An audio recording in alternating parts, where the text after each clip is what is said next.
Hey guys, it's Shelby with the Garden of Eater. It's all me tonight. I'm so sorry about being a little late trying to wrangle all three children, and they lost the light remote in the area. So sorry if it's going to be a little bit darker than normal.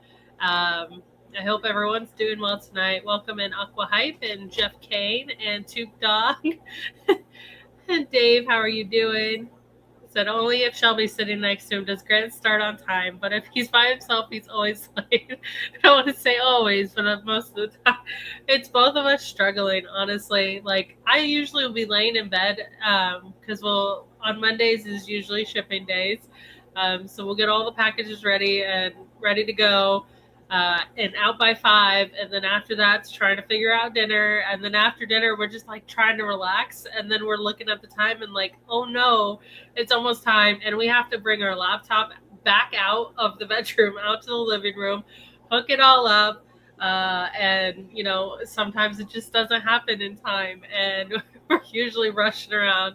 Yeah, and it's usually me just being like real slow too, so it doesn't help. And he's usually ready, and I'm like, I gotta do my hair. So today I was a little late too because of dinner. We went to go get dinner, and there's roads closed. So that was a little fun. Welcome in Mike Reardon, MC Reptiles. Laura, how are you doing? Aqua Hype. For dinner, we just chose something easy, which was Culver's. We're having a really busy week. I did go grocery shopping, but I didn't have time to make dinner tonight. But I had some really good dinners this week. Made, St. Patty's Day was recently, so we ended up, Grant loves his corned beef. Is that what it's called? I don't ever eat it. I hate it. But I love the cabbage. So I will sit there and eat cabbage like no other. It was so good. So it was an exciting week. It's all good. Life happens. Thanks.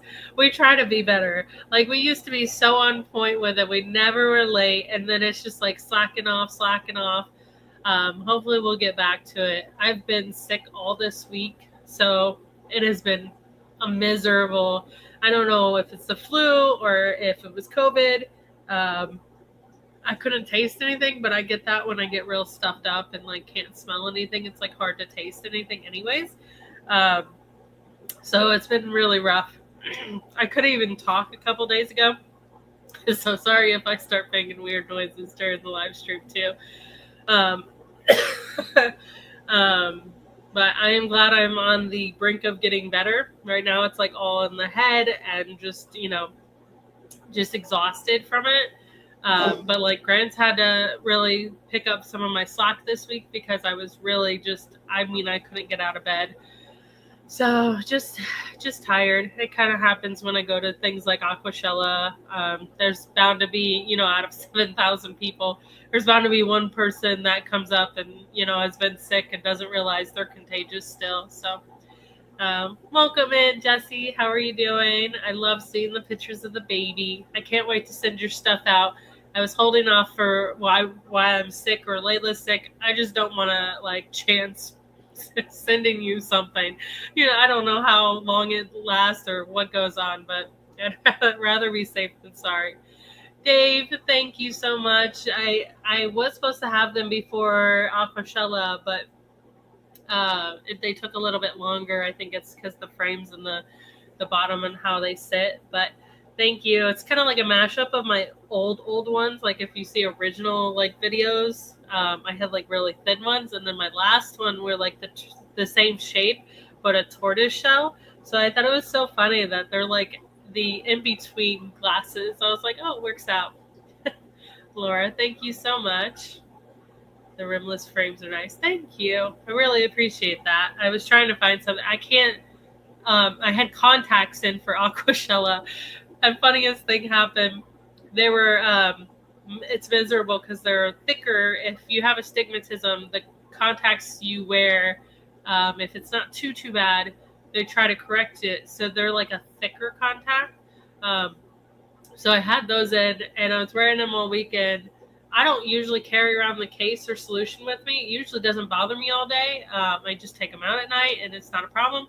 But in the middle of the day, when we're all around by the aquascaping and about to be done, my contact starts to fold and dry in my eye.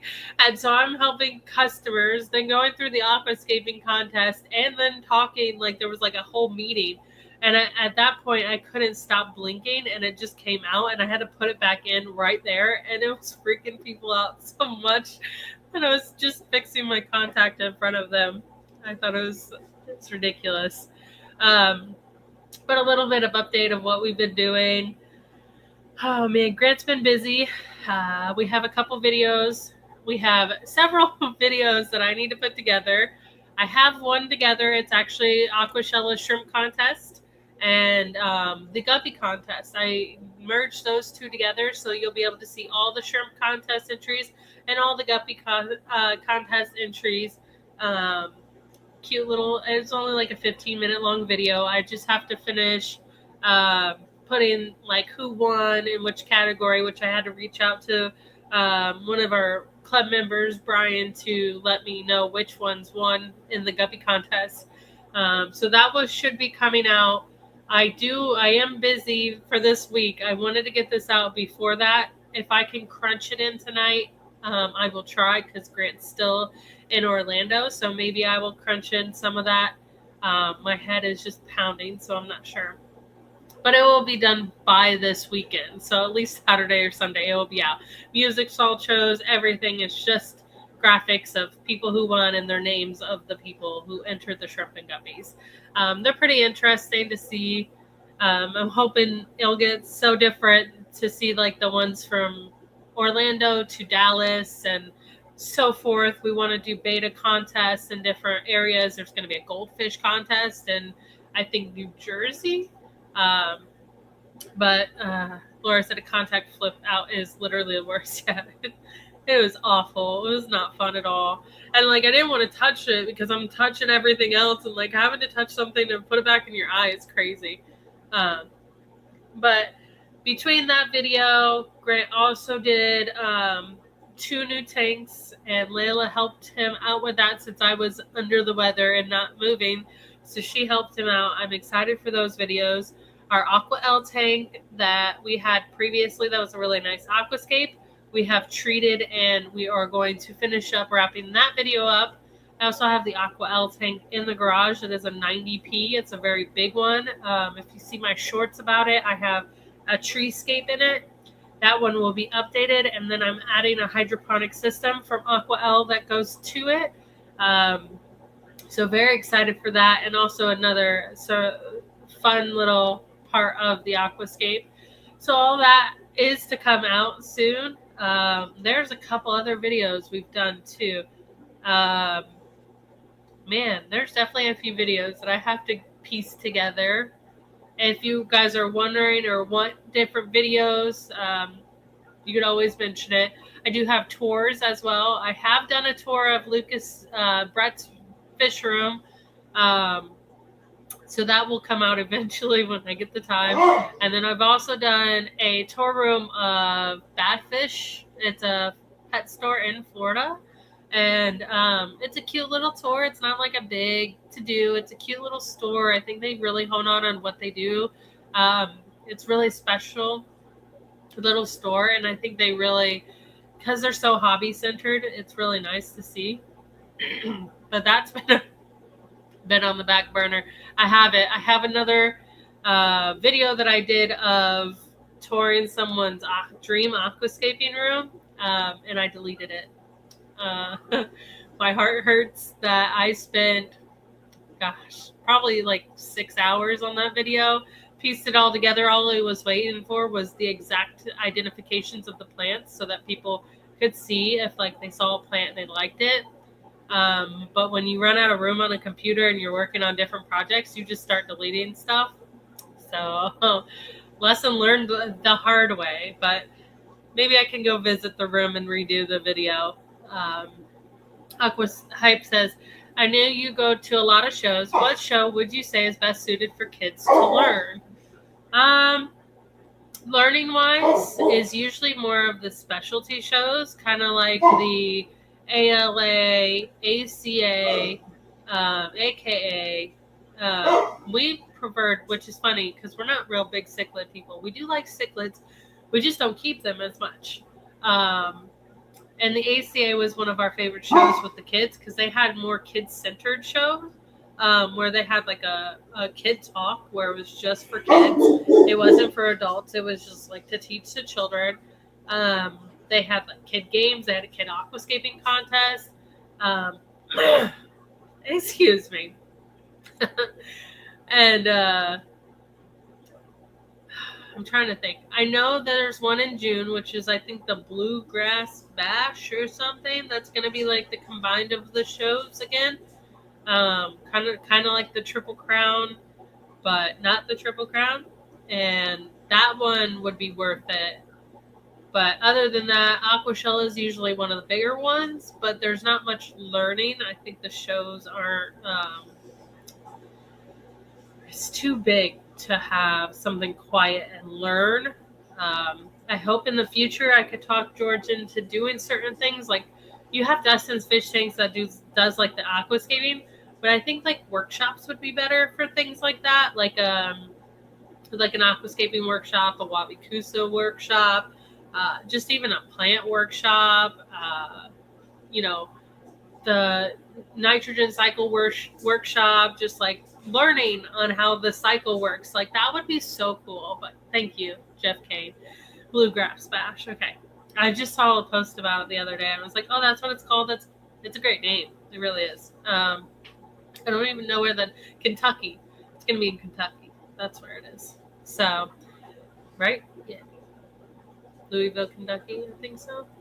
But that one I would recommend because it's not as busy. I don't know any of them that are really educational. They should be, but that's where like the most. Oh, Jeff Kane will be there. He could teach your kids. But yeah, that's a slower paced show. It's more personal, more breeders, more educated people than people that go to these big shows that kind of don't know much or just looking to make a quick buck. I understand, but I love my specialty shows for sure. Oh, I should have got myself a water before I started. But anyways, so several videos should be coming out in a little while. Bugsy, welcome in. Thank you for joining. Hopefully I can get them together. I know I've been saying this a lot, but I have problems with anxiety, and when I sit down and I try to focus, I can't. I get so agitated real easily when I'm doing it. Like, one clip goes awry or just does not work or it's skipping and I'm like, I can't do this anymore. I get frustrated. I have to go away. I did buy myself a treadmill and I'm hoping to get like a working desk for it. So like it would be, I could work and get the anxiety out and get more work done. I already got one video put together. So it's a good sign that it's going to be working. And it'll be good. We won't judge if you go get water. Yeah. Okay, good. Thank you. What'd be funny is I wish I had a shrimp cam set up for this. So it'd just be like something actually entertaining to watch. Sorry.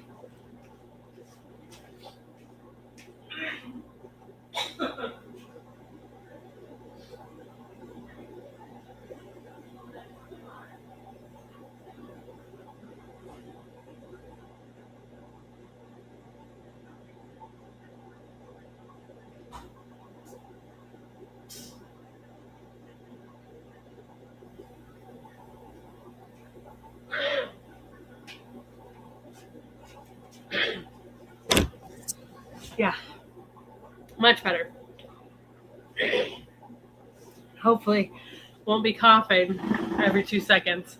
I've been living off of these rehydration drinks. I struggle to get water down when I'm sick. I don't know why it makes me so nauseous to get water down compared to some sugary drink. I mean, it's supposed to not have sugar, but that's not okay.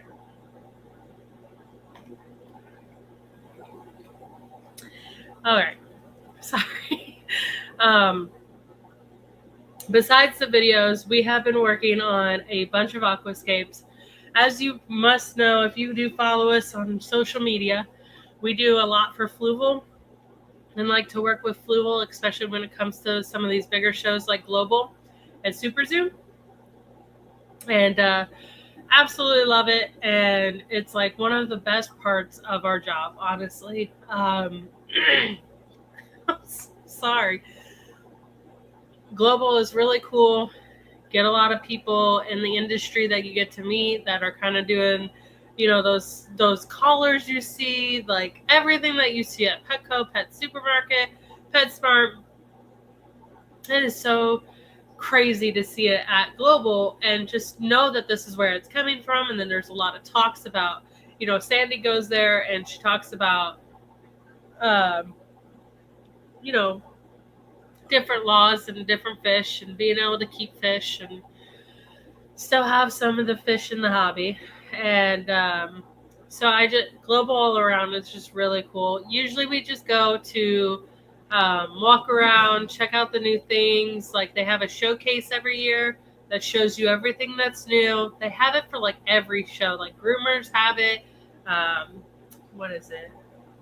I think there's horse people that have these kind of shows. It's the same for everything. Just business people meeting business people. And the coolest part is Fluval will ask us to do aquascapes, and they do a bunch of them. So we don't usually do like one or two. We've done like 10 to 15 for them every time. So this one was, I believe, 12. There might be 15. I can't remember. But we've been working on those for the last few weeks. And Grant is over there now setting them up and planting them. Like we have an idea of the plants. We already ordered them. We took care of them. Make them look really pretty so that when we plant them for the show, they're really nice and show out. So been really excited about those. And even sick, I've been out there trying to work on the aquascapes, and I've been really proud of some of them. I did hardscape on like half of them. Grant's planning most of them, and then we have a couple more. Like tomorrow I'll have to go through and fix them all up while I'm there. And then I work for Pisces Wednesday, Thursday, and Friday. I'll be at their booth talking to people. But nothing excites me more than just being able to aquascape. Sometimes I have aquascapes at other booths like JBJ. I've done some for Aqua but excuse me. Jeff Kane says we're all people. It's understandable. But sometimes when you become and do live streams, like it just becomes this like where you have to be so perfect, and like you stress out if you make any mistakes or like show that you're human at all. Might have to be an AI soon. My kids hate that I watch the Fruit AI. If you watch that on any social media, I watch them all the time, and the kids are like, "You're rotting your brain." MC Reptile says, "How do those drinks taste? Seen them at the store today. When you're not feeling good, amazing. Like it is super good. I couldn't even get out of bed a couple days ago, and it was like dehydration. The head starts pounding and everything, and it definitely tastes good. I like these ones, or the one without sugar are really good. Just because I'm like, I just don't want to be consuming so much sugar and all the other ridiculous drinks."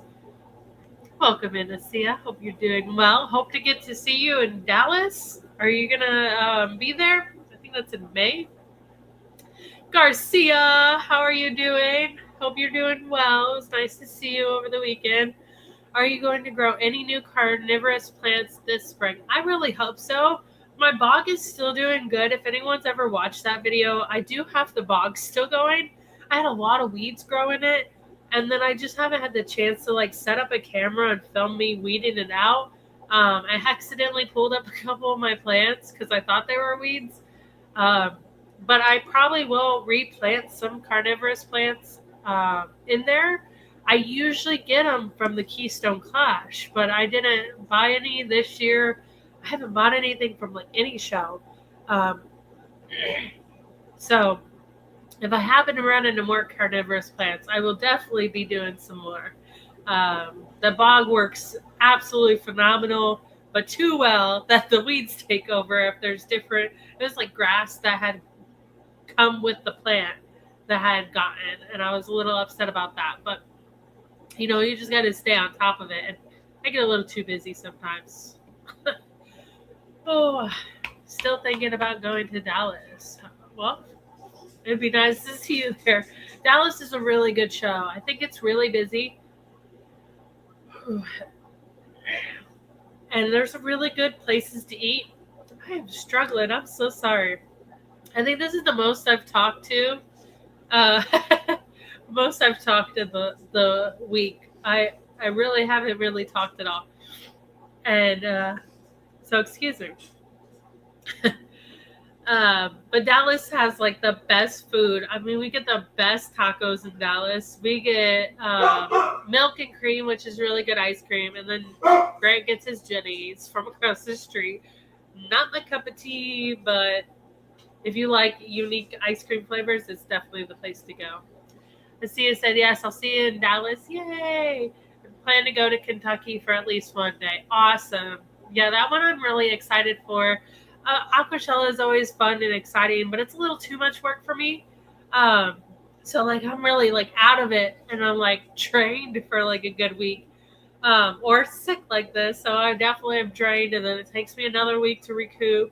Um, where the like Kentucky show, I'm gonna be much happier. I'm not overwhelmed, and I don't have 20 things going on, and I just can enjoy the show. I can go find my fish for the year, kind of thing. Like, I don't know. I probably won't get any fish this year, but if I get the garage done in time, I'll definitely be getting some fish.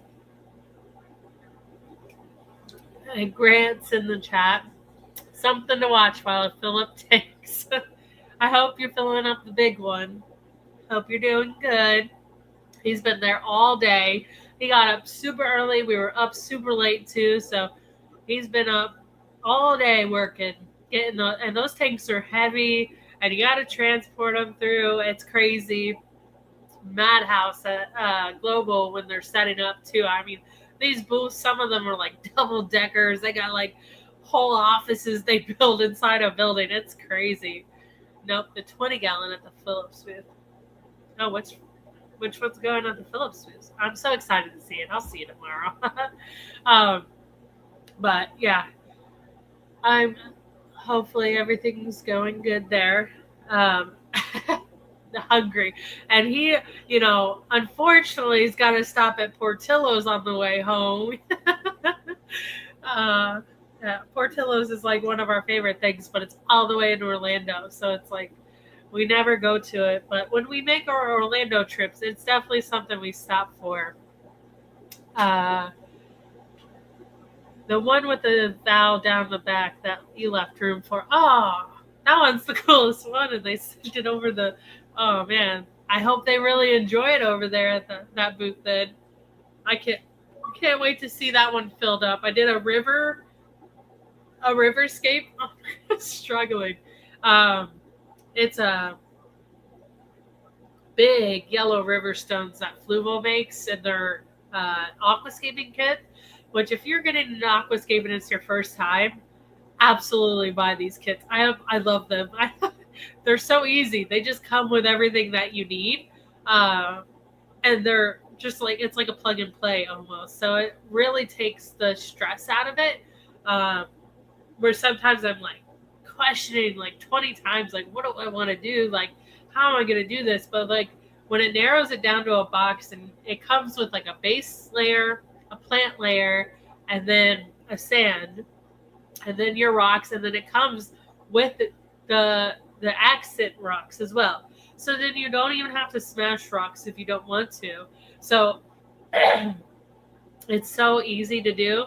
And my favorite is the yellow river stone. So I made for that tank it's a this 40 that's not a 45. It's a 60p, which is like a 20-gallon. with yellow river stones, and it's got like really beautiful coloring to it. I just can't get over these stones, honestly. I've done a few takes of them. I've done mainly those little nano bowls that they have. They have like it's called the Live Bowl. You've seen them on my platform if you watch my TikToks. I've made like an Opalula bowl and like a lava rock bowl for my club, and it's like my favorite one to work with. And I made like a slanted river bed with like a couple sticks through it, and then I left room for Grant to plant jungle val through the back of it. I'm so excited to see that one done because I was like, ooh, I have another one I did that was yellow rocks, and it's like river rocks going down the center, and then 2 trees that we had gotten from them a long time ago that Grant scaped with at Animal Con. And we were like, oh, can we just throw these in? And then I made this cool like river with these trees coming up. That one's cool too. So I'm just excited to see them all planted. Of course, I'll take video and I'll be posting those ones to YouTube because those ones are fluval aquatics and not Pisces or aqua naturals. So they will be going on the Garden of Eden. So if you watch us on here, you'll see them. Oh man, our daughter scaped one. I love hers. She's really good. It's so funny how similar that Grant and Layla scaped. That Layla scaped something. It came inside after Dad was like, oh, go look what I did. And she's like, wait, it's the same thing. So she had to go rechange it. It was so funny. She's so funny. And she's really good. Oh, yeah, there's always tomorrow. Garcia says, I'm so sorry that you're hungry. Yeah, it's the worst when you're working like that. That's why I went grocery shopping today and I grabbed stuff because I know I'm not going to stop for breakfast. And I'm like, an orange will suffice to lunch. Luckily, oh man, not on setup day. They don't have the. Oh, I got to think about lunch for tomorrow. I forget. They got the food court that happens during the days of the show, but the day of setup, they don't have the food court. I'm like, man, you're missing out on so much money. But welcome in, Gnarly Treebeard. Hope you're doing well. Sutton Road Aquatics, welcome in. Hope you're doing well as well. Garcia Myra is doing great.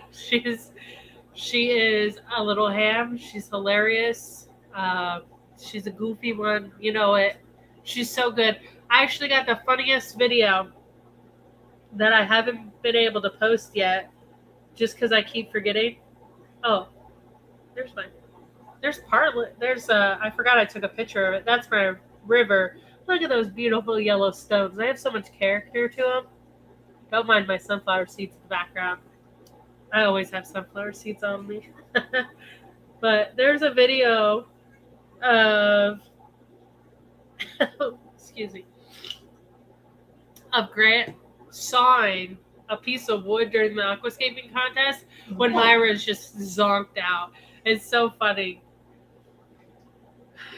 Moteb, I need to up my scape game. I don't have patience. I just random plays. Yeah, we did aquariums for so long without doing aquascapes, and most of our tanks, as you can tell, we don't aquascape. I would say that it's not like if I was to have like a show tank in the house and I had to narrow it down to one, I would aquascape it, or like 3. If you have above 4 or 5, I would say that not all of them need to be aquascaped. They don't.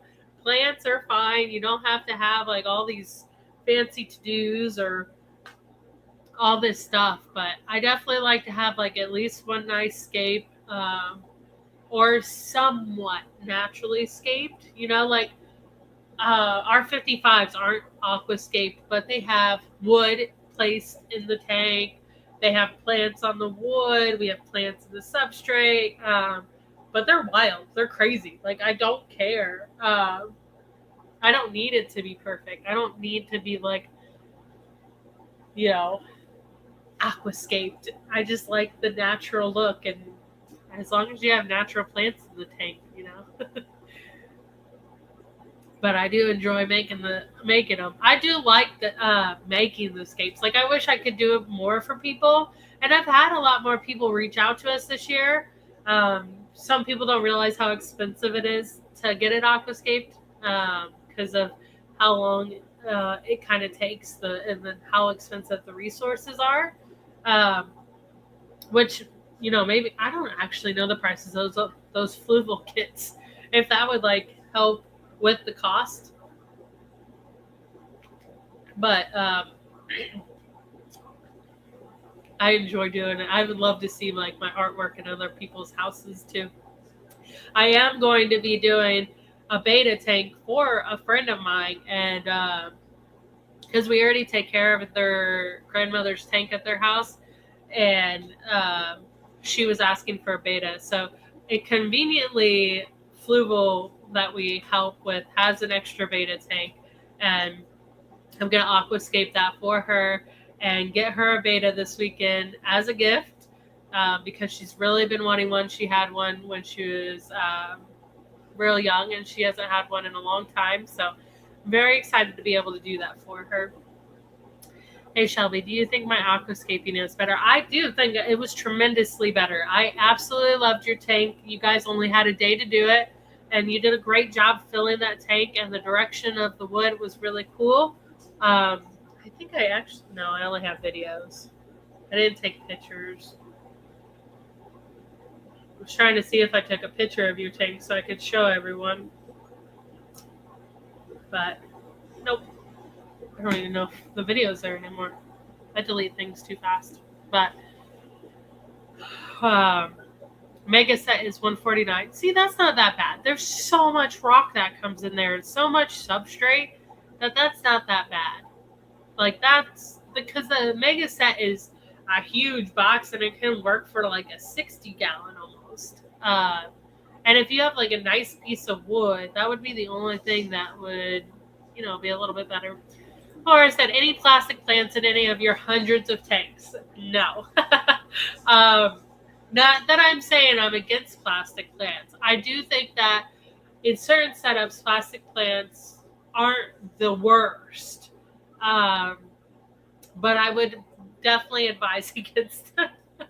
I just think they're a waste of money when you can buy like a $5 stem and throw it in the water and would do help. And I usually convert a lot of people that come to the shows to Aquashella, or a lot of people that do have plastic plants in their tank, and they're looking for something that's easy to put in the tank to be able to have it. Now, mind you, I did have at one point my first tanks. I wish I could find a picture. One of these days I'll track down my old MySpace, unlock it, and maybe find a picture. But it's of my dresser, and I had 3 tanks, 30-gallon and like a 20 and a 10, and they all had plastic decor in it. And of course, because it's all brightly colored, it's marketed for people that don't know what they're doing. Where fresh plants are not. They're not marketed like, I'm easy, grow me, help your fish. Like, it is just so much more like you go in and it's like, oh man, it's hard to. It's like anything, I guess, like any drink, like these that are brightly colored, and the prettier they are, the more eye-catching they are. So that's the same with the plastic plants. So any beginner usually starts with plastic plants, and I still think I have like a couple decor that is, I actually like them and I don't mind, but the plants, I think those should go away. I don't mind the decor, like if you wanted to put a SpongeBob in your tank, put a SpongeBob in your tank, but cover him with jungle valor all around him, like make him look like he's in Jellyfish Fields or something. Like, it would be, I like that kind of mix up if you like some stuff. But yeah, I think they should just stop being sold. That'd be something that'd be cool if that could stop. Best plants with royal blue tiger shrimp. Moss. Always moss. If you ask us any plants that go with shrimp, it's always going to be moss, because you could just throw it in a tank and let it do its thing, and it's not It's something you can take out of the water and it's not going to pull up anything from the substrate. When you plant things like we have, like this is like Crypspiralis or crispy crypts or whatever you want to call them. Liquidias and crypts in here. So yeah, crypts and liquidias.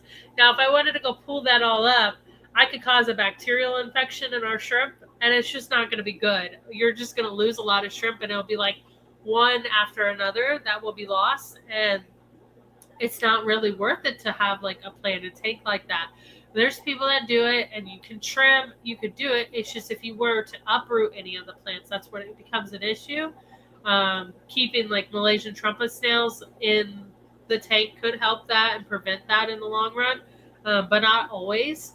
So moss is the number one choice for us, or something that goes not in the substrate. But moss is so easy. You make your money back. Most people want moss. It grows on anything. It's very easy to grow. Let's see if I can get the lights off. My daughter plays with the cords over here, but that entire top row is like all moss. I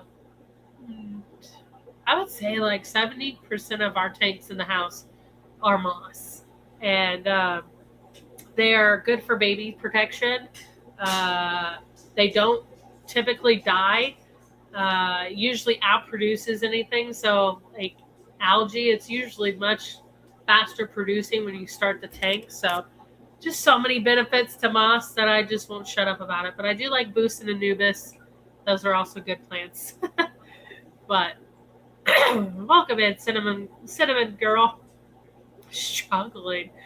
Wolf Knight, $2.95. Thank you for becoming a member. I believe you were a member before. Thank you for renewing your membership. If you are a member with us, don't forget you do get a members only sticker. Just email us at thegardenofeater@gmail.com. You also do get a 10% off discount code to our website. So thank you. Is there a plant that would grow on terracotta besides algae?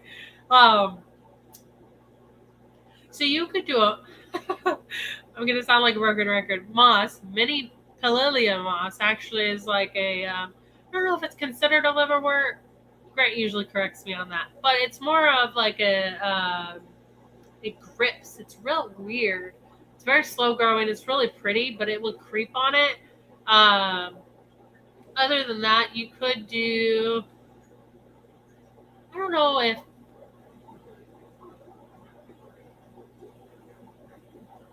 Hygropenidipida. I know it can grow on it, but I don't know how well it would do on it. And this terracotta is really smooth. So, and the same with like Anubis and Boost. Like they're all ones that can grow out of the soil and grow on things. I just don't know how well it would grow. Like we just float some of our Boosts and other things because they just do so well floating. It's so weird. How many ocean blues have you seen when in the Neocaridina group? A lot. There's a lot of people selling ocean blues now. If that's what you're asking. Yeah, I do see a lot of people selling them. It's a little bit more readily. Now, if they're truly ocean blues, I'm not sure. Because, of course, people could just say they're blue diamond or ocean blues. It's just a high-grade blue diamond, and you're supposed to have no coals whatsoever. And out of the thousands that we had bred at one point, there was only like one or two. And it was weird because I didn't have like off-colored. It was just straight clear. And that was just one of them. And I'm like, this is weird. Because like usually you'll get like, it'll degrade really fast. And those were so true. Oh, here we go. There we go. That was Garcia and Lori's tank. It's awesome. See, the direction was really good. The only thing I would suggest is just trying to make sure you line up all the holes together more to give it better direction, but much better. I do love it. And you had time constraints, but other than that, I would add more detail stones down here. I love it. It's beautiful. enjoyed it. I did like it was like falling. It was so cool. I choose royal blue tigers as beginner Caridina shrimp. Are any other Caridina thrive in neoparameters other than tiger and amano? Um, so we've had a couple people said that they did like the red crystals in more of a neoparameter, but I don't know like what their parameters were exactly to say that those were actually neoparameters. You know, like someone's neoparameters like ours compared to someone in Tampa's is vastly different. So I have neos and like 170 TDS and a pH of 7, but you go to Tampa and they're like 300 something TDS and almost a pH of 8. It's just a huge difference. Um, but so take that as you will. You could try a couple of them and see if you had success, but tangerine tigers, stardust, raccoon tigers, all the tigers, you know, are the ones that I would say. I would say royal blue tigers are going to be a little bit harder in neoparameters than any other tiger that you're going to do. I would just make sure with the royal blue tigers you are feeding them good. They are ones that do like more food than others. So I would say they're the ones we have to feed a little bit more. Oh, what did I miss?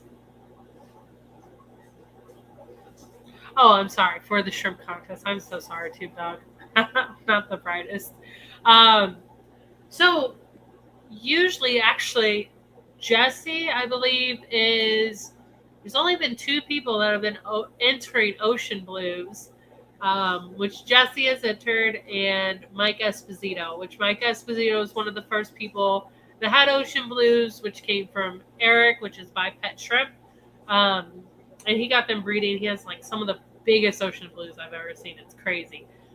Jesse did really good with his Ocean Blues. I don't think anyone else had Ocean Blues yet. So it's not like dominating the Neocaridina. We still have yellows that are still up there. It's really hard to beat yellows. I definitely thought that oranges would have won. You'll see all these obviously in the video that I release. And I'll show you quick second. Obviously you saw the cover photo I did for tonight. If you saw that, those are the winning yellows for the Neocaridina, which those things were so vibrant they were almost orange. Like they were crazy big, buried. They weren't buried, but they were saddled. And then the orange were so cool. Sorry, I'm shaking. But his didn't win, unfortunately, and like they didn't even place. And I love them so much. They were so nice. Because here we go. This is a better example. Look how nice that is. That's crazy. So beautiful. But it actually had some red coloration in all his orange, which kind of gives it more of that starburst color. But then it had a backline. Crazy. I have chosen to give up on Caridina shrimp and start raising Neocaridina shrimp and fish after having continuous failure with Caridina shrimp. Oh man, that sucks. Did you have an RO system, or were you just trying to convert them to your tap water? There's all different things that, it really sucks. We've had some shrimp that we were not successful with. Like we've had different babalti shrimps that we like, the zebra babaltis. We weren't able to get those to breed, and like people breeding those in tap water in their area. We've had different shrimp that we were not able to successfully breed, like the princess bees. We do good with them for a little bit, and then not good with them for a little bit. Just test my tap water. TDS appear to be 152 and pH is 7.3. Oh yeah, so you do really good with Neos. And the tiger should do pretty good because it's not too hard of water, and pretty good TDS. So you should do really well. RO water. Yeah, that's crazy. Did you use salty shrimp, or which minerals did you use? Justin Turner said, I think I'll be entering in the Dallas Aquashella contest. I'm from San Antonio. Meet y'all when we were down here last year. Oh, cool. Are you shrimp contest? Okay, I was about to say a shrimp or aquascaping because I have a lot of people talking to me about the aquascaping contest, but that's awesome. I'm super excited. I hope you enter. I want that one to be a big show. I hope we do really well. And hopefully we have Tim to come help us with our booth this time. And I hope you do well and get to enjoy the show too. I forgot what I was talking about. I'm just rambling on tonight anyway, so I didn't really have a plan. I tried having a plan for the show, the live stream for you, but it just wasn't happening. Between getting all the packages out today, all the kids are home because school, it's been spring break. They go back to school tomorrow. I was like, of course, but they are helpful. It's just a long day. For Blue Neo, it's so easy to tell a blue jelly, but I'm so confused in Blue Dream and Blue Tiger / Blue Ocean. So, Blue Tiger's new to me. Are you saying there's a Neocaridina named Blue Tiger? That's gotta be something different. I've never seen that. But the difference between the Blue Dream and the Ocean Blue is just the quality of them. So if you had Ocean Blues, you would know because breeding them out, you wouldn't be getting any culls. Or Blue Dream, you'll eventually get a lot of culls. You'll have like one baby or a little bit more. Okay, not Blue Diamond. Blue Diamond is just a darker version of Blue Dreams. So Blue Dreams will typically be the color of I don't know what side it's on, but whatever the side the Garden of Eden is on for you guys. About that blue, it's like a lighter blue, but not as light as the Blue Velvet. And then sometimes you'll get reds pop out of them, or a lot of culls. And it's after so many babies. It wouldn't be like your first batch you'll know exactly what you have, but over time you will know what you have by the amount of times you breed them and what quality comes out of them. So then Blue Diamond will be a little bit higher grade of quality. Like our Blue Diamond throw more carbon rillies. Yeah, Blue Diamonds are the same blue as Dreams, but they come from chocolates. We have a video on those. Yes, we have a whole video on the differences between Blue Diamonds. What is it? Blue Diamonds and man. Okay. Blue Dreams versus Blue Diamonds. Sorry, I got it.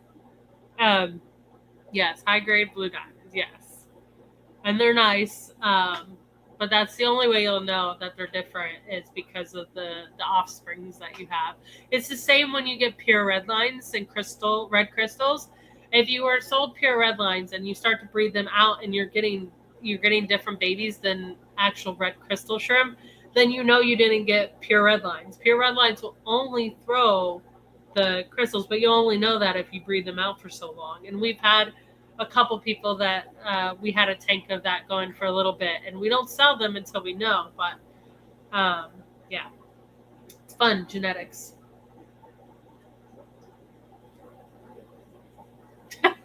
Usually Grant's here. I'm losing it. I usually can stop talking for a second because Grant will pick up the slack.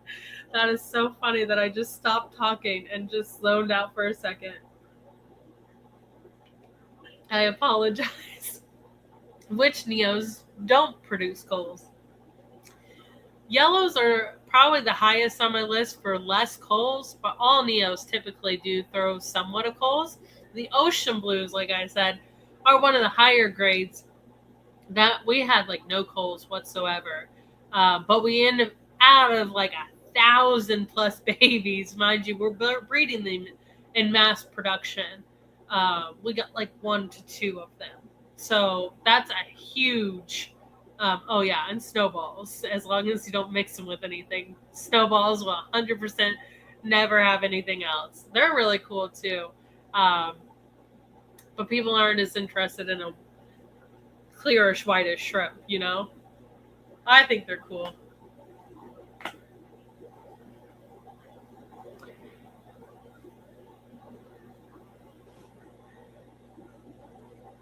What? I don't even know how to pronounce that. Oh, is that what you're trying to say the snowballs are?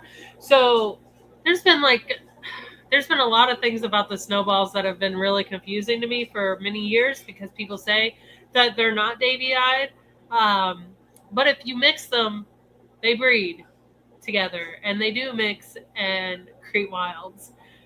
So I don't know. I'm pretty sure they're still davy-eyed. So I don't know if there's a special snowball out there at one point that couldn't breed with any Neo.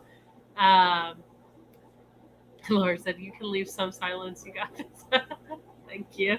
Thank you. I appreciate it. uh, I keep reading there is that an auction coming up. Oh, I don't even know if we'll be able to come up to that one. So I think our auction is the same time as your auction. I did put it in the calendar and I forget to look at it. Can't wait to see you though. Could you please read my last comment?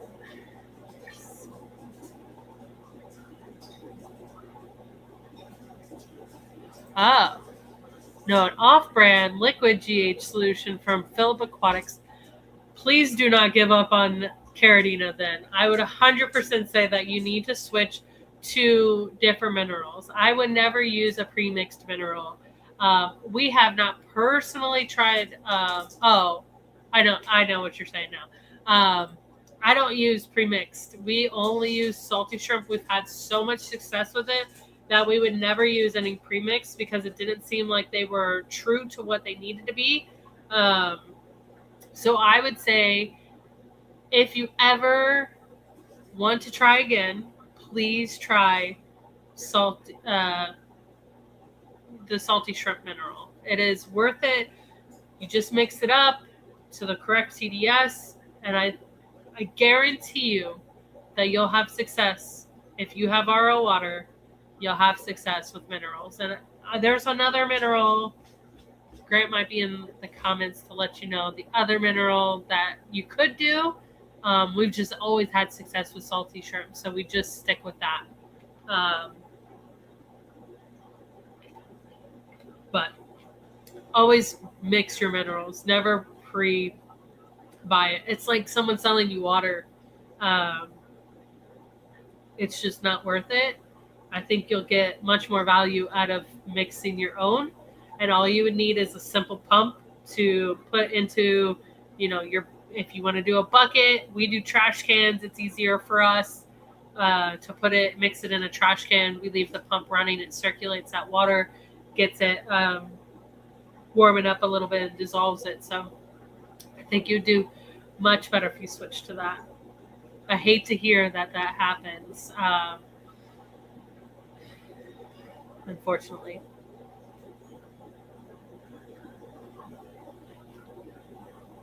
But hope everyone's having a good night. I have to do a lot of work this week. But I am excited. Hopefully you guys are checking out my videos. I am posting all the videos of Aquashella. Like I did 6 aquascapes. Yeah, 6 for Pet Supplies Plus, but I'm only going to post 5 of them because one of them was raffled off before I could even videotape it at all. So, whatever. It was just a bunch of Dragonstone rocks in the air anyways. But hopefully you're following me and you can see the rest of the videos. I've never wanted Glowfish. I've never had interest. I think they're beautiful. They're right for the person that wants to get in the hobby. They're they're the Gatorade that gets you into, the sports drinks kind of thing. Those colors are really beautiful and they're really interesting. That gets a lot of kids into the hobby. But I have never really wanted one until the new fish came out. at Aquashella, and they're not available till May. But then they now have a glow gourami, and my video that I just posted today is of them, and they're just so cool. They're speaking to me. One of my first fish was a gourami. Had a gold gourami and an Oscar, and I just absolutely love the way they moved. They're just personal fish. They're really easy. They're pretty peaceful for the most part. Sometimes they're not, but um, they're really great fish. So it was so cool to see them. Hopefully, and there was another one at the show, but but I felt so bad when I went up to the tank because it's a huge. It's like a 100-gallon tank of these glow angelfish, and they're like the koi or the gold angelfish or something, because they only had like a gold spot or a reddish orange spot on their head, and then they were green angelfish, and everyone's like, "Oh, they're so cool!" And I walked up and I'm like, "These are ugly." I was like, "I hate these," but I definitely like the gourami. I was like, "Man." Angelfish on their own are usually pretty beautiful. Like, you don't have to put the glow in there. I do like the pink ones, don't get me wrong. It's cool to have that pink, but like, you don't really need to do glow angelfish. They're beautiful. Like, to me, some of the clear tetras, okay, make them a glow tetra because they're boring, but could you? Okay, maybe it's also. No, I would not say it's the Brightwell Rio Oscuro. I've had pretty good success with that. It does take a good 30 days for that to cycle. So if you don't do the full 30 days, then maybe not. But I've had pretty good success as long as it was a fresh bag. If your Brightwell was dried out, it could cause issues. But I've had some of those tanks for Brightwell dry out, and then we refilled them, and they're still doing good. So I don't think it would be the soil. Any purple shrimp line? I don't think anyone solidified a Neocaridina purple.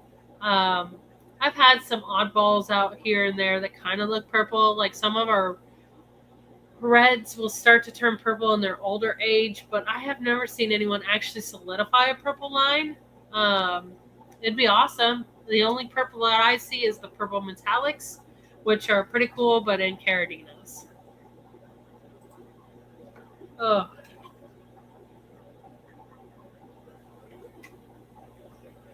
I'm struggling. It's like so much pressure in my head and in my throat. And when I'm talking, it's like making me lightheaded. Stupid colds. But yeah, I mean, out of hundreds and hundreds of tank, Brightwell is mainly our source. I would say done pretty well with Brightwell. Jeff K, and I've made some purple and pink, but they didn't line out for me. Yeah, that's cool. Yeah, it's just like you get the one off and it looks so cool. Like when we have blue, like red willies. Red willies will throw somewhat of a purplish hue shrimp sometimes. But I don't know if it's like a genetic mutation or just a one off. It just doesn't seem to reproduce. It's so strange. I don't know why. I don't know if it's like a weakness in the shrimp to have that color, but it'd be nice if they could, I've always wanted to do it ourselves. We had like a good line of them at one point. I think Lucas Brett's had purples at one point, but lost them all. So it sucks, but I think maybe if you breed blues and reds long enough, just keep culling. I feel like you'd have to do a lot of work. I like Glowfish. I never got any. I don't know why. Yeah, I personally like them. There's nothing wrong. I mean, there's some speculations and some, false rumors out there about them being so bad. Like they're not literally injecting these fish when they're alive. They're in the embryo stage that they do this. And they have successfully bred some of them. But we'll see in the long term whether it's bad. But Glowfish have been around for quite some time, and I think they're not that bad. I put some Thrive fertilizer that had copper in the tank by accident. Would that kill off all the shrimp? It could, depending on how much copper you put in there. Because some shrimp in moderation need copper, but when it comes in Thrive, like Thrive fertilizer, they have Thrive Plus, I think is what it's called. One of the Thrives doesn't have copper in it, specifically for shrimp.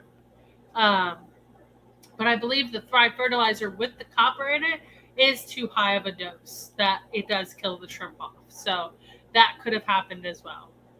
Hashtag spot agenda. I like that. I miss my isopods. I can't wait to do my terrarium on the counter. All glowfish stored were bred, then only inject with DNA to the first pair. Yeah.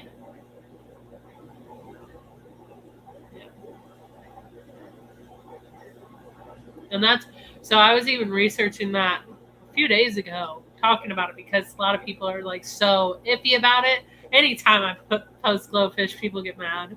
There's always one comment. There's always something, and I'm like, man, I know they're not that bad. I mean, they're not the best, but don't get me wrong. Like natural's better, but they're still a cool thing to get some people interested in the hobby. And if that's their gateway drug, that's their gateway drug. You know, we all started somewhere. It might have not been the prettiest somewhere, but we started somewhere.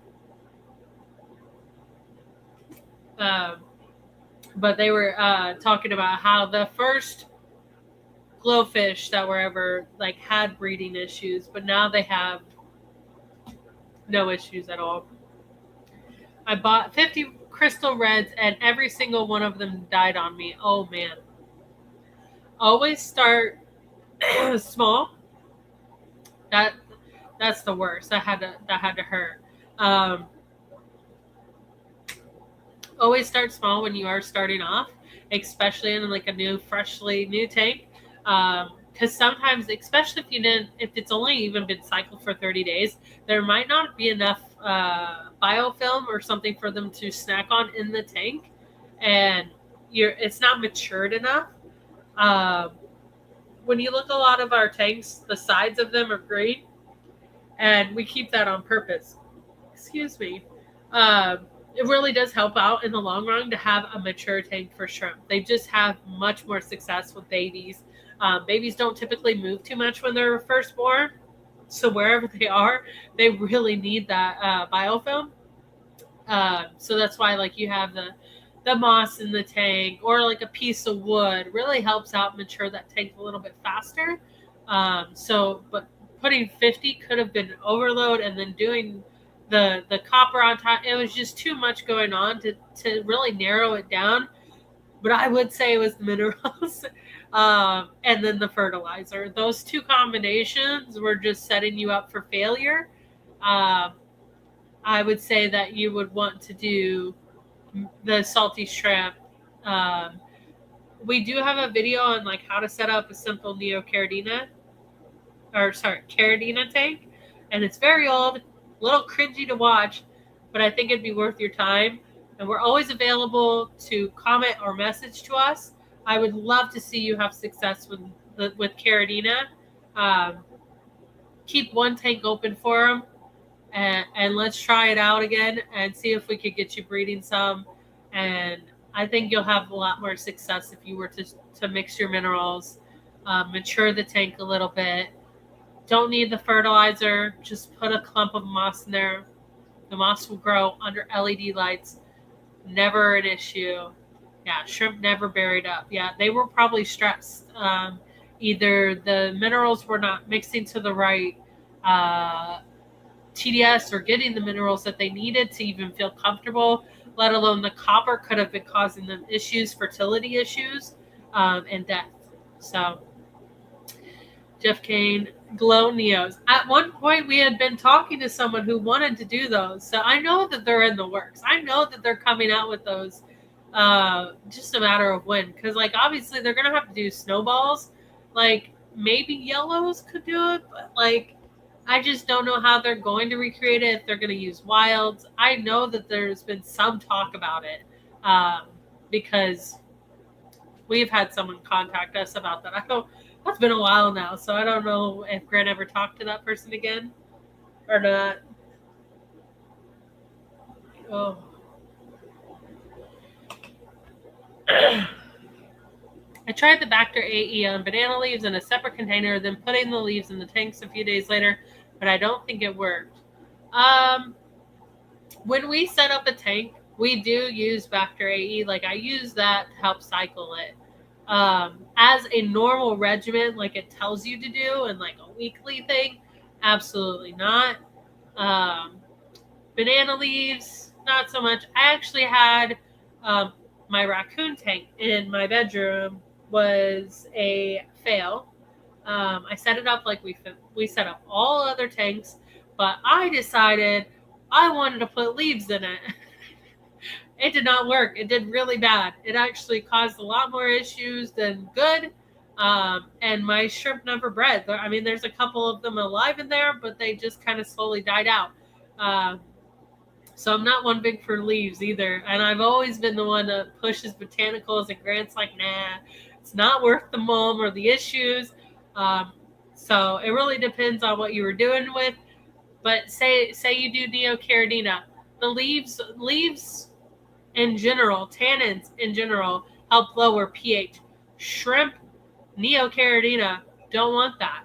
Tigers don't want that. It would be like they don't really care for that. They like their more minerals in their water. I have seen more success in people that had harder water than softer acidic water. So leaves counteract that minerals and that pH in the water that you're looking for. So I know I've had issues because I did that, and I was like, oh, probably not the best idea because it lowered the pH, and it's just like a slight lower. It wasn't even like a mass lower of the pH, but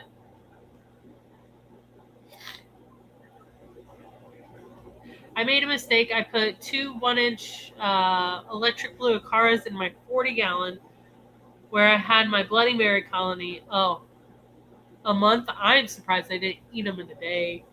Like even the smallest little things. I've had betas that were only that big, and they eat shrimp. That sucks. Yeah, they will wipe out fish so fast, and I even talk about betas because people tell me all the time that they put a beta in their tank, or should I put a beta? And I'm like, oh, it's 50-50. There are betas that are plump, happy, don't care about eating shrimp, but then there's some that are so aggressive that they just kill the shrimp. They're not even eating them. They're just killing them. Like they're like cats. Just do it for fun. They're evil. So fish will just do that because they're bored. You're putting them in a little box. So I believe they're just like, I'm bored. Something to do. Hopefully they make purple and pink first. Yeah, that would be so cool. Yeah, if they made the glow neos, the purple and pink would be the good go-to because that's the market you're missing, I mean, a green one that glued that glowed. It doesn't sound right.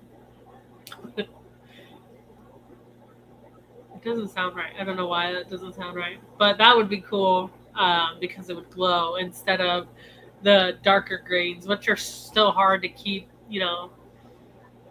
Solid color. Those are like still the hardest ones. How you doing, Scotty?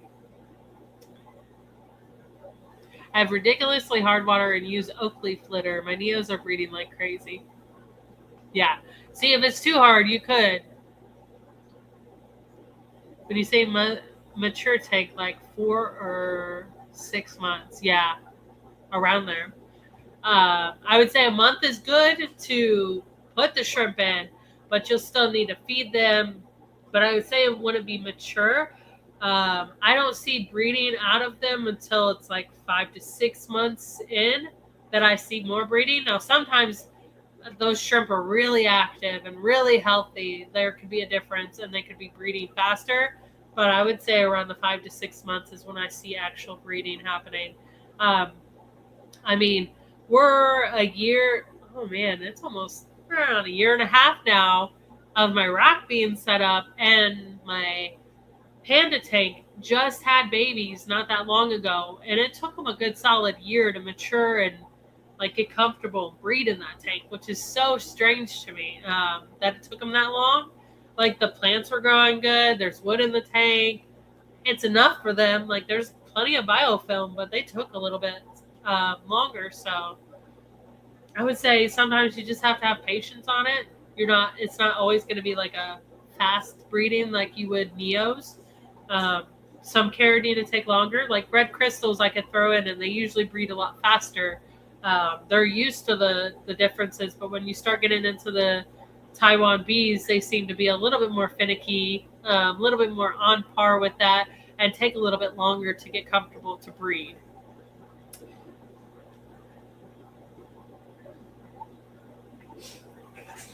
The more I talk about shrimp, the more I realize we've been doing it for so long that we've had shrimp for so long. I've just started to learn everything, and it takes time. That's why I think some of these people that come in this hobby, they've done like the hobby for a year, and they'll try telling you that you're wrong, you're doing it wrong, and no, I do this works. And it's like everything works different for other people. It might not necessarily work for everybody, where we can say we set up this, and this. It works for us. It might not work for you. It might have to be something different.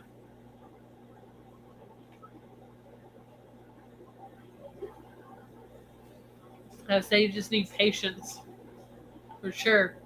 I've had different issues with our tanks and trying to fix them, and different shrimp that didn't do well there's no reason they shouldn't when they're right next to another shrimp, the same thing, and they did well. So should I get rid of the fish I have and do shrimp only tanks?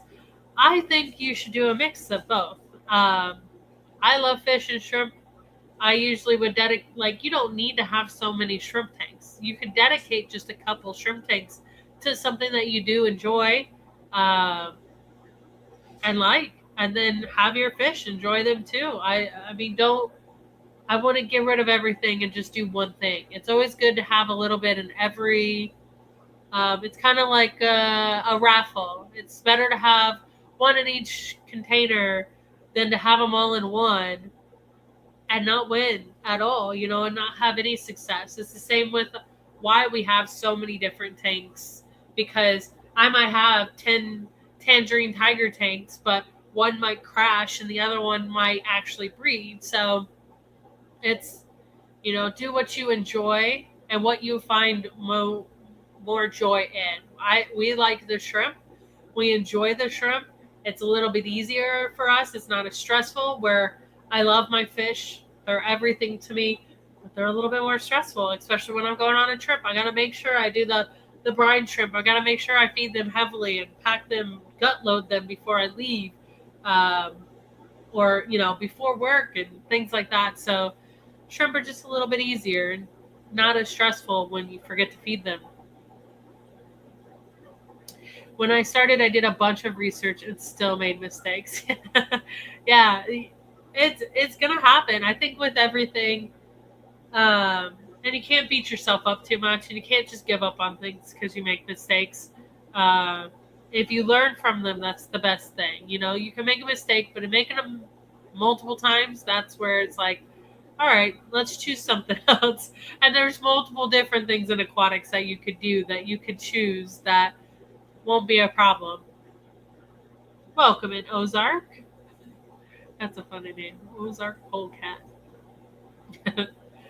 I have two 20-gallon tanks, long tanks, and a 6-gallon and 2.5-gallon tank. Yeah, see, you could keep the 20 gallons and keep them fish tanks and enjoy your 6 gallons small enough for shrimp. So, you could do that. And then you have best of both worlds.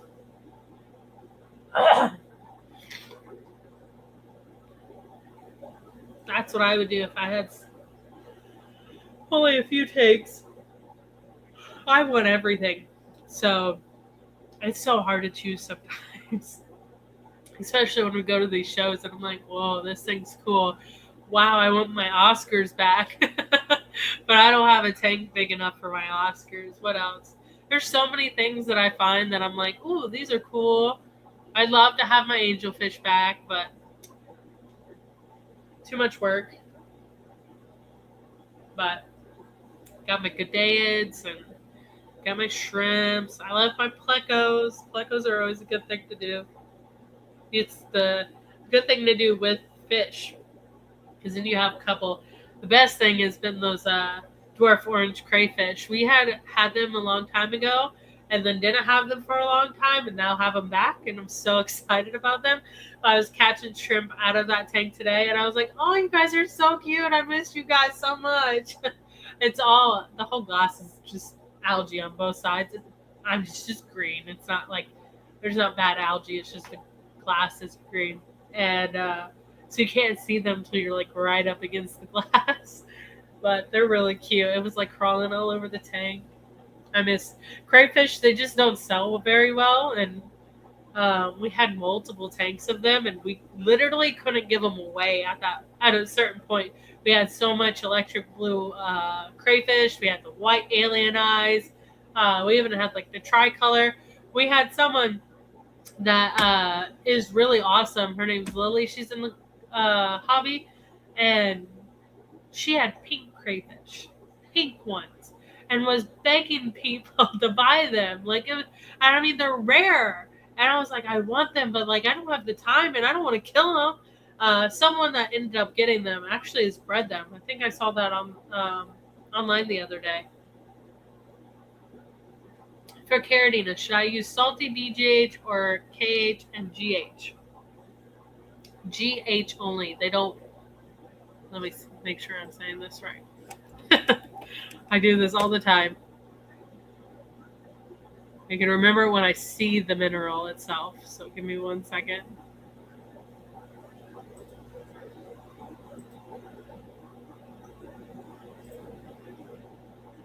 So you want the B shrimp mineral GH plus. Only the GH. They don't want KH. No KH in with the Caridina. Sorry, I just had to triple check that. I had the tequila gadeids, and they ate shrimp and snails. It was my neatest tank. Yeah, I love gadeids. See, my tequilas aren't breeding. I don't know what it is about them. They were doing so well, and they stopped. Now I have the San Marcos gadeids. They're breeding like crazy, and they're doing really well. And I don't know what the difference is between that one and the other tank.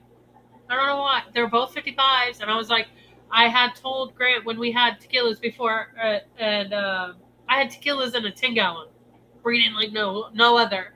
But because they were in a 10-gallon, they were getting stunted. They were mass producing. So I was like, okay, well, let's put them in 55s, because that's how Garrett. I can't remember his name right now. He'll come to me later.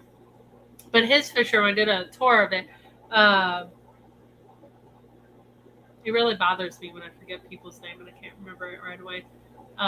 He did the green dragon plecos. But I did a whole tour of his room, and he had all his gadeids and 50s, and they were breeding in the tank. So he didn't have to remove them or anything like that. He did on certain ones. Thank you, Greg Sage. Yes.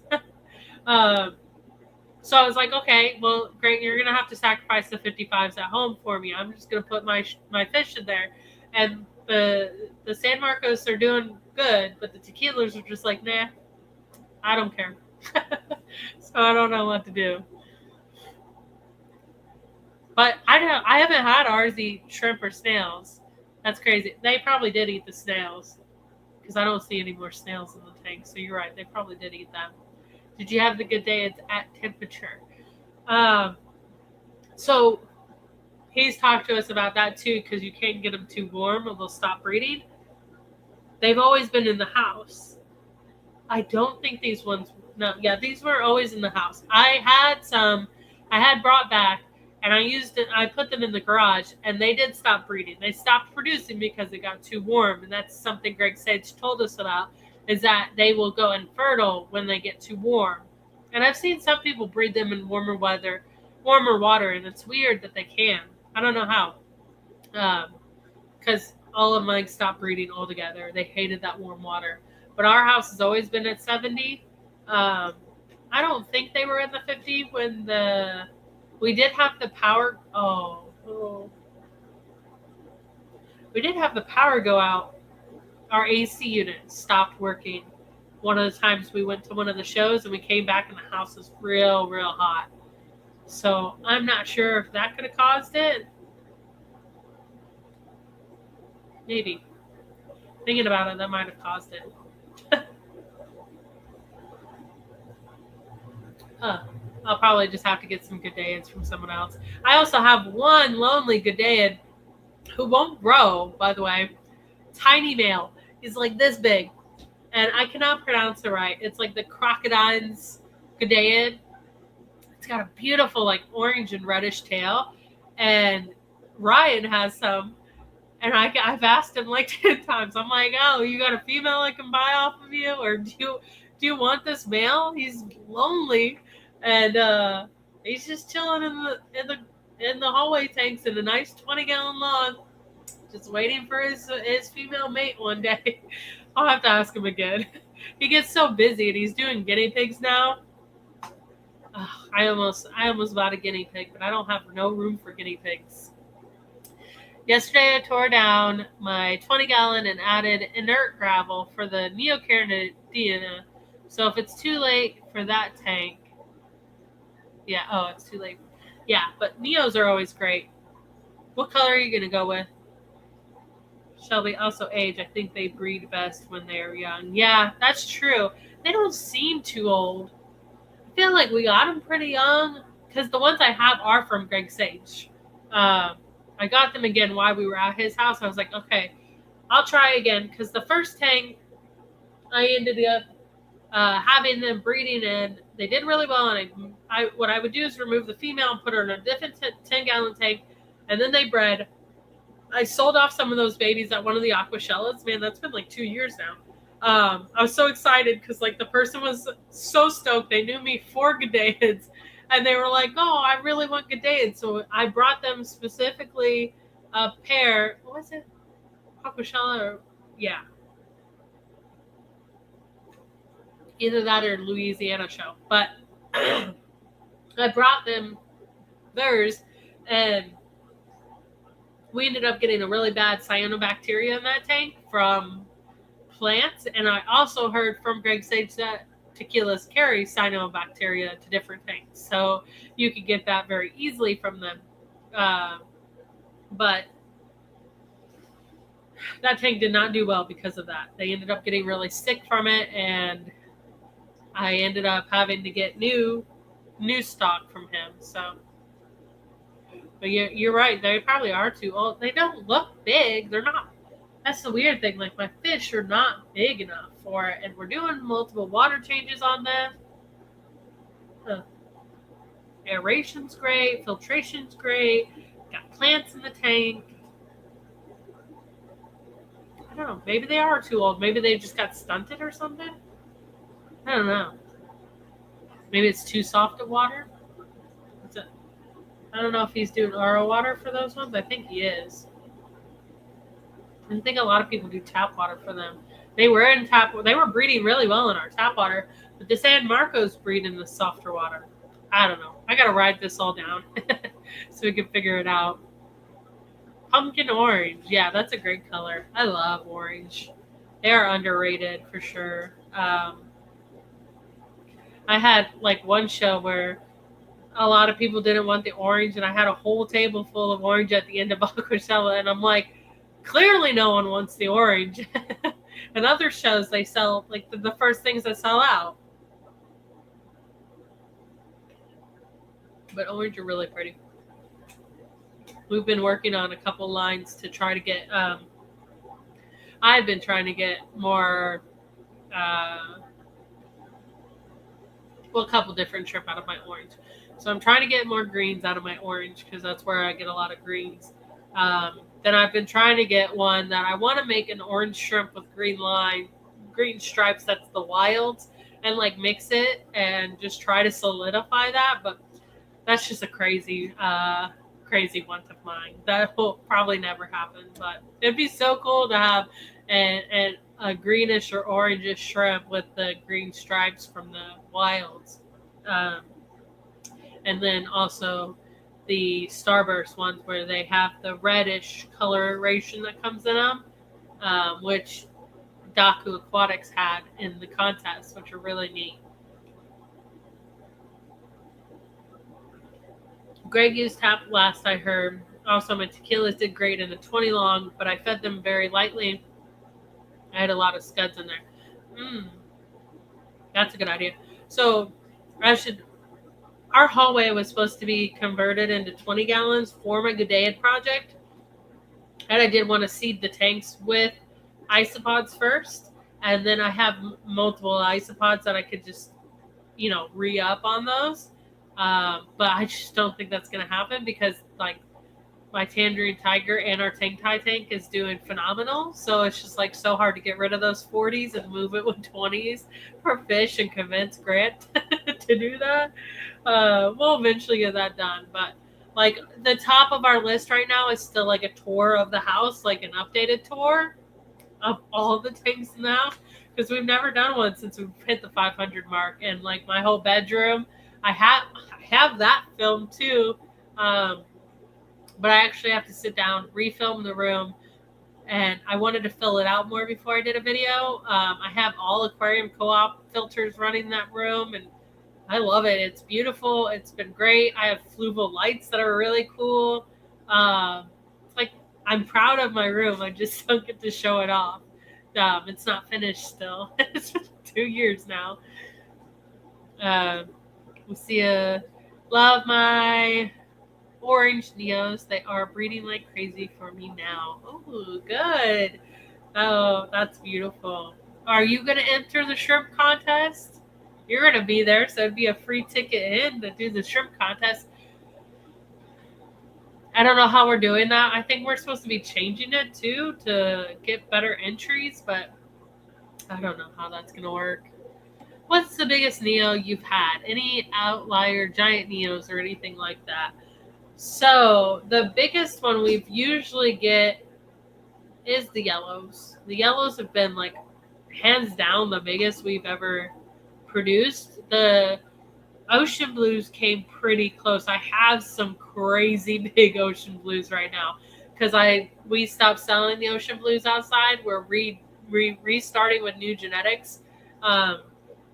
So that whole pond has just been gutted out, and all I have is gigantic females in there. So ocean blues and yellows have been the biggest we've ever had. Grant got a perfect 10 from all 3 judges at one of the last shrimp contests he ever entered. And since he got a perfect 10 for his yellows, he was like, all right, I'll just run the shrimp contest now. Nothing better than getting the top score for Neos. So, and they were massive, and it has a lot to do with like the sun and everything outside. You really can't recreate that sun inside, but age, just being able to keep them at a good temperature and feed them really good, they do tend to get a lot bigger. So I've had blue velvet shrimp right now. I think I'll get rid of them because I want to focus on breeding the orange pumpkin shrimp. Yeah, it's to each their own, whichever one you really like. Blue velvets are always in demand still. But orange are really pretty, so if you like orange more, you do that. I suggest not mixing them so you don't get wilds. That'd be a lot more work for you.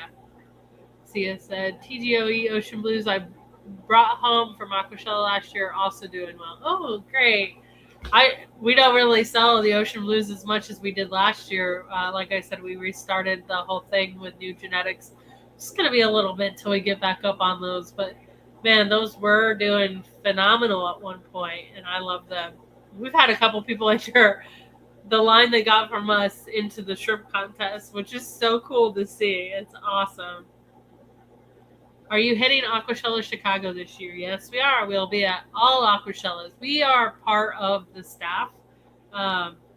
and running the contest. So like the shrimp contest, we have now taken over the guppy contest, or um, we won't be taking over the goldfish contest, but we're helping the people run the goldfish contest. So I'm not sure how we're going to do that, but we'll figure that out. I don't know if that's going to be New Jersey or Chicago. One of those shows is going to have a goldfish contest, and then a betta fish contest when we get to that. Um, we were supposed to do it in Florida, but the people need a little bit more advanced than the week that we gave them. Makes sense. So hopefully next year we'll have some more betta contests too. But I love Chicago. Are you going to be attending the Chicago one? Chicago's like one of my favorite areas. We went to Chicago for many years for the aquatic experience, and just fell in love with it. It was like one of the first places I actually got to go visit outside of Florida. Uh, if you've ever heard stories before, my family didn't really travel. We didn't go anywhere. I'm from the Keys, so like everywhere was pretty far, and we did a lot of sports related stuff. So it'd be like the Keys or Miami would be the only places I went. And the only time I ever left the state of Florida was for Indiana or Oklahoma for funerals. So I never really got to like do anything or see anything. Um, so when me and Grant finally got to travel to the first aquatic experience, was like an eye opener for me. Like my whole view of the world just changed, and like every time I go to a new area, like it definitely like I feel so different as a human being. Just seeing different cultures, different people, different ways that people live. It's crazy to me. I don't know how they lived back then and not traveled. Like it's crazy. But Chicago was one of the first places that I was like, wow, it actually is really cool to travel and see all these different places and experience all these different things. I'll look into it and see if it's possible for me to attend. Chicago is only 4 to 5 hours south of me. Oh, not too bad. Hopefully, you are able to attend. If you want to help out with the shrimp contest, I can help you get into the show. So that will save some cost for you if you want to help out. And it's not too much. It's just like setting up little nanos. Luckily, it's the Aqua L little shrimp set, so they're not too hard. Um, but yeah, that's not too far from you either. Wolf Knight said, for crystal reds, when you say small, would 12 be too many? No, that's pretty good. Usually when we sell like a starter pack of shrimp, it's 10, and then we throw in extra, so you get like 13, 14. That's usually a good starting point. So that's what I would do for you if you wanted to get that tank cycled, get it ready. The 12 would be what I would start with.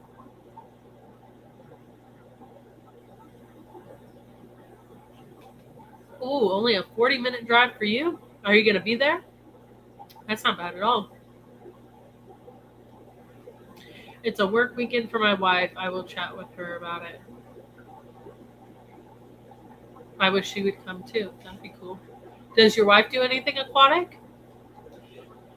I always ask because I'm always curious, like how many, like what's the percentage of people that are in the aquatic industry that their significant other has nothing to do with the aquatics? I always wonder. As long as they tolerate it, it's good. But I've seen a lot of people that absolutely just like think it's the dumbest thing. They're like, especially when they're at the show and they see all the plants, and they're like, this it's vice versa. Like it could be the female looking for plants, and the husband's like, oh, and either one. But like they're getting plants for their aquarium, and it's like this little tiny $10 plant, and the guy goes, why? Why do you need that $10 plant? or the female would just be saying the same thing. She's like, really? Do you really need a $10 plant for your tank? Like, is that going to make it better? It's hilarious. I mean, I wish I could film some of these people and like their responses to their significant other. And some of them are like literally holding the wallets. It is so funny. She does fishing. Hey, that's something. Fishing's awesome. I love fishing. Was a part of my life for like 10 years on working at West Marine is fishing and boating and everything to do with it. So I think that's awesome. That's still an awesome thing you can bond over, and man, just go microfishing.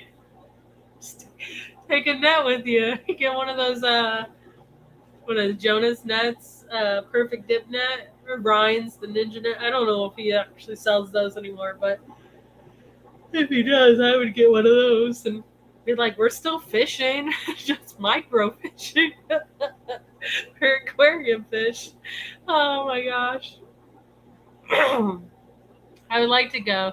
The problem is getting someone to go with me. Well, you don't need someone to go with you. You can just go by yourself. You got plenty of people there that you'll know. You know us. She does have a beta tank now. She likes it. Oh, good. See, like, I don't know who it was, but I was talking to someone over at Aquascaping. Okay, I do remember. At Aquascaping this weekend, talking about their wife, about how, she's iffy on supportive and not, in between. And I was like, you really got to find something that she enjoys, because there is something that they will enjoy, whether it be the plants or, in the tank, the decor in the tank. She could like picking out the different fish in the tank. She could even like picking out like the stand to the house plants that go in the tank and out of the tank. There's something that someone will like, on either side, and enjoy it and be able to convince their partner and have a hand. It could just be mutual respect of like, hey, I would like your opinion on this. And it really does go a long way for both sides, just trying to get them to enjoy your hobby, because it's a bonding moment. And it might not necessarily be their thing, but if they see the joy that you're having, and can share in that joy, I think that's a better and stronger relationship. Now, if they see the joy you're having in the hobby and they're not enjoying it or are completely against it, you should get rid of them anyways. But beta tanks are awesome. Sia said, none of my family are into this hobby, but they support me in it. Yeah. See, a lot like mine don't fully understand it, but a lot of them say like they're very proud of me. Like they're proud of the YouTube I'm doing. They're proud of like we work and do our own business. We're not asking people for money. Like we're working and we're trying to make a living doing something that we enjoy. And like to be an entrepreneur or something like that, it's hard and enjoy. But like they think we're crazy. Don't get me wrong. Like if you don't think we're crazy, I like you. You're awesome. But like, you're up there with us. We're a little crazy. It is definitely different, unique to have this many in the house. But you got to start somewhere, right? But yeah, or enable me. That's so funny. That's good. That's what you want. You want someone, it doesn't necessarily need to be a partner. It could just be a friend, an acquaintance, someone to support you in some sort of way. She's going to the bluegrass with me, and we'll be going collecting with the group. Nancy V is in charge of taking it. Man, what is that? I want to do the collecting grant, because that's in June. We could do that because that's our break. We could totally do that. Grant called me. Like, Grant, I'm still live streaming. I said on the way home. I'm so glad you're on the way home. Drive safe. I can't wait to see you. That's so funny. But I can't believe Nancy B is in it. Your wife's gonna go. I have to go now because both of our kids, like, it'll be a good weekend. I can go see my mom for one of those days because she lives right there in Indiana. So we're gonna have to make a whole trip out of this. It's gonna be my birthday like a week later, so let's make it worth it. Tricked her into working at the pet store with me and her like toys. That's so funny. Did she like it? I wonder, I hope she liked it at least a little bit. It was probably, maybe that's why she doesn't want to do so much of it now. That's what I hear a lot from people that work at pet stores. They're like, I want nothing to do with it.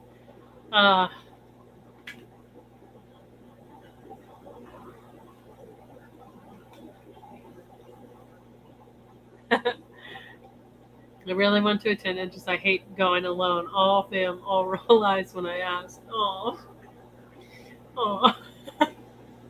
I get that completely. I can't really do things by myself. I've had a built-in best friend since I've met Grant for 16 years, so he goes and does everything with me. I don't do anything alone. Oh man, I barely walk into pet stores by myself, and I know what I'm doing. Are you going to be present at Aquaporium? I don't know what that is. Let's see. Aquaporium.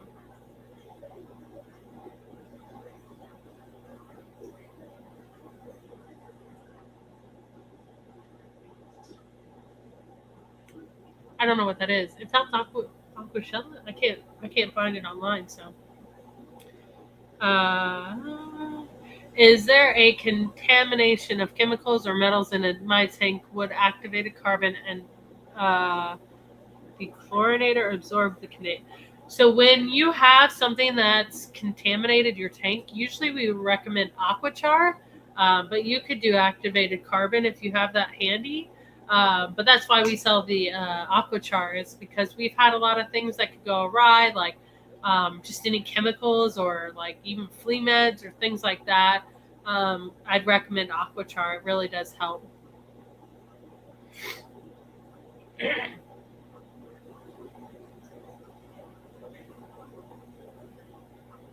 She liked it, but didn't like not having a day off. Yeah, that's the worst. Absolutely not. Maybe what, Grant? Maybe what? What you're saying? Maybe to. Uh, yeah, that's not fun. I would not want that either. I remember when I was working like full time retail. It's too much. It's really, it doesn't make it enjoyable. You just feel like you're overwhelmed all the time. It's be so weird to tune in and hear my name. I'm down to go play in the Creek City all 4 days. Yes, rock on. Really looking forward to that. Way more than the actual convention. Man, I wish. Ooh, did I have it right? I actually think it's right here. Hold on. You know, Grant bought this $25 net, and we're gonna have to bring it with us. It's not right there. I'm not gonna embarrass myself to do that. It's not right there. It's an Eagle Creek net, and it's like so nice and wooden, and it's beautiful. Like it's such a nice tank, and I'm excited to use it. But yeah, that's what I think about most of these ones that are like ALA, ACA, AKA. The conventions are really awesome, but it's like the people you get to see, the things you get to do, and collecting is definitely one of them. Which one was it? The Aqua Expo? Like I went collecting in a creek. Grant went in the creek because I couldn't get down there. I believe I was pregnant at the time. But he went down there, found these beautiful rocks and crystals in this creek, but they were getting eaten up alive. But like, it's so cool to go collecting. We've tried 100 times to look for salamanders. I'm gonna try again in Kentucky to see if we can find someone. But yeah, if there's a creek, I want to be there. Count us in. To Loomis planned for Sunday. I don't know what that is, but that sounds awesome. It's going to be in Charlotte, North Carolina. Sustainable Reefs May 2nd. I think we just got an email about that actually. I think the problem is that Aquashella is too close to that one. That would be our only issue. Because like we would go to every show if it wasn't for the kids in school. And as much as I would love to homeschool the kids, it's just not for us. Kids need to have social interaction with other children. I don't want my kids to be a little weird. May 2nd. That's a Thursday. Oh, I'm in April. So it's the first week of May. There's a possibility we could go to it. Because then that would still give us 2 weeks to get to Aquashella, Dallas, and that's in North. There's a small chance we could do that show. I actually think we could do that show. That one wouldn't be too bad because that literally. I'm just laughing because it is one of our emails. Aquaporium, May 2nd. Because they're talking about a shrimp contest or something. I don't know. But I don't know. We'll see. Hopefully. Sorry. Thanks for fighting through it to stream today, Shelby. You're a trooper. Hope you get well soon. Thank you so much. I appreciate it. The Eagle Claw. If that's the one with the shrimp contest, then yes, we will be there. Yeah, okay. Yeah, so Grant even said we're going to be there. I'm like, it seems like it's something we're going to do because that's something we can leave Friday night after school and make it. It's just going to be a struggle, but we'll be there.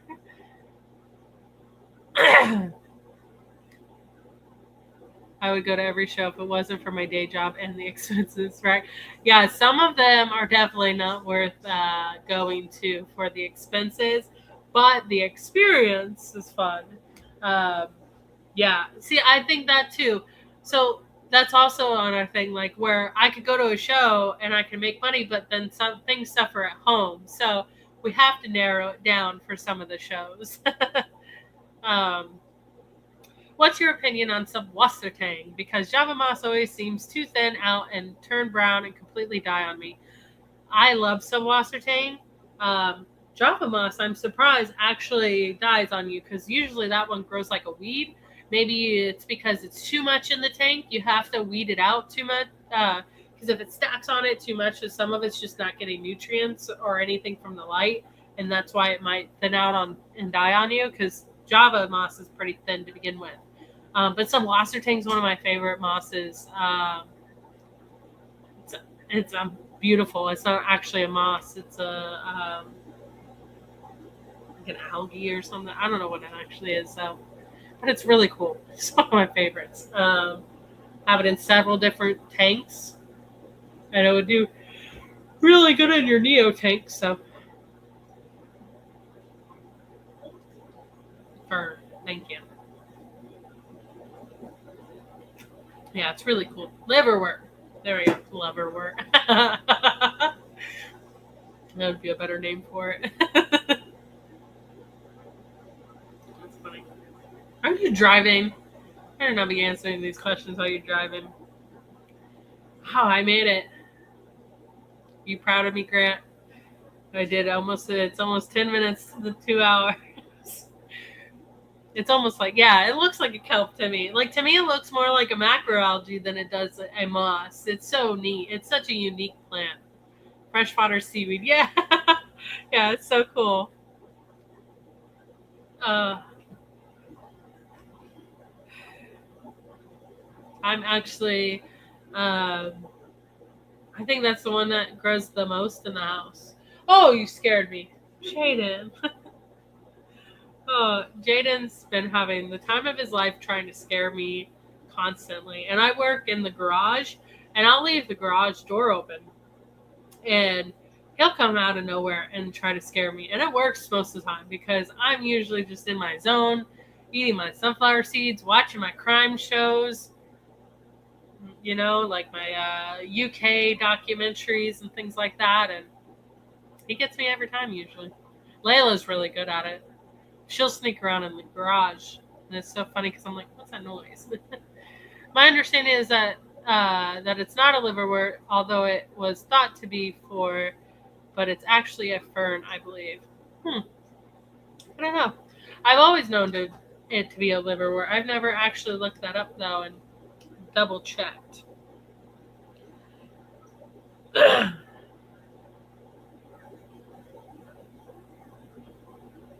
interesting. I have dwarf Sagittaria in the bottom, 20-gallon long tank. Should I pull it out of the tank?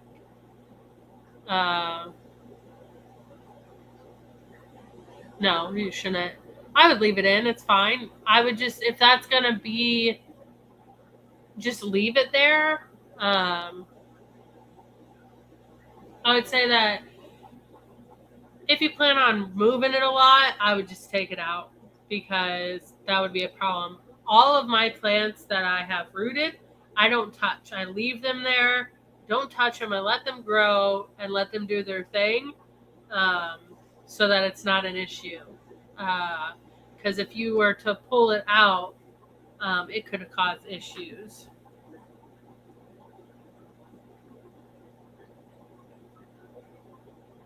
Um,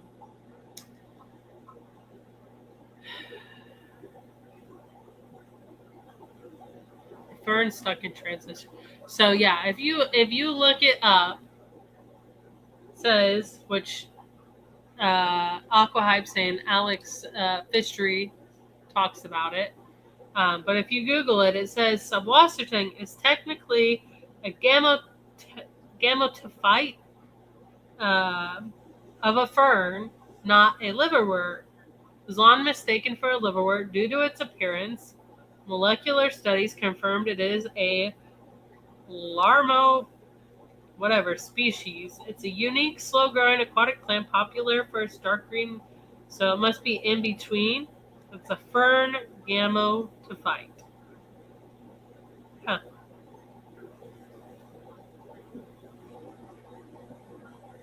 That's cool.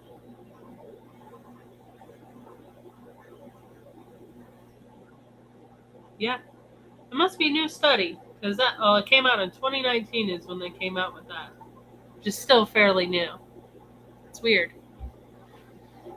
Still waiting for subwasser tank to adapt to my water. It's been dormant in one tank for a year without any new growth. That's weird. Huh. I don't think I've ever had that issue with either harder water or how hard you water. Because if it's like in the 8 pH, most plants struggle.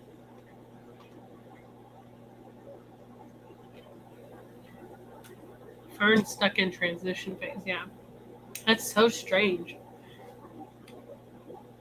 And to me, I don't know how it could be classified as a fern. Strange. Because it doesn't ever form into one. It can't. Um, that's just weird. Cool. I just know that I like it. Me too. Yeah. I agree. It's one of the coolest ones because the way it stacks and the way it forms, which also makes me think of it as a liverwort instead of a fern, because liverworts in nature stack the same exact way. So weird. It is eight. Yeah, eight pH is like the um, toughest water you're gonna get any plant to grow in. Subwater, it's gonna take some time. It might not even grow. I've tried different mosses in our Sulawesi tanks, which are up in the eights. Have not had much success. I've had like some. I think it's. I don't know if it's Java moss, but one moss is growing in there. But the subwasser tank never grew; just kind of lingered for a while. All plants behave differently for me from tank to tank. Yeah, I have some tank. Like we have the same lighting over 4 tanks, and we'll have the same moss in each one, and the same parameters. But sometimes this moss does a little bit better than this one, and sometimes they like. I have some subwasser tank that's real pointy instead of like more liverwort like. Um, so it's real weird. Oh, Grant's here. There he is. Just kidding. Why are you sitting here? Just watching, learning. Learning? What'd you learn? Nothing yet. Exactly. I don't believe you listen in class. uh, you should go brush your teeth.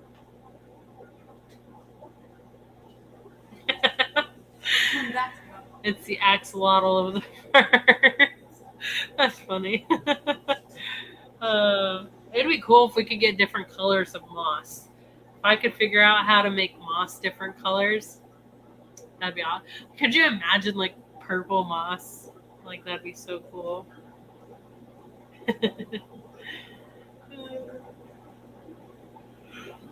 Excuse me. I struggled with most mosses except for hooker moss I got from Jerry, Papa Shrimp, last summer in Dallas. It's been doing well for me. Oh, wow. That's strange because that's one that's like, iffy. Some tanks it does really well. Some tanks it does like, it's there. It's hanging on. But that's so cool. I love hooker moss. It's such a unique moss. I love those one-off unique ones. We've got a couple of them around the house. You're driving me crazy, kid.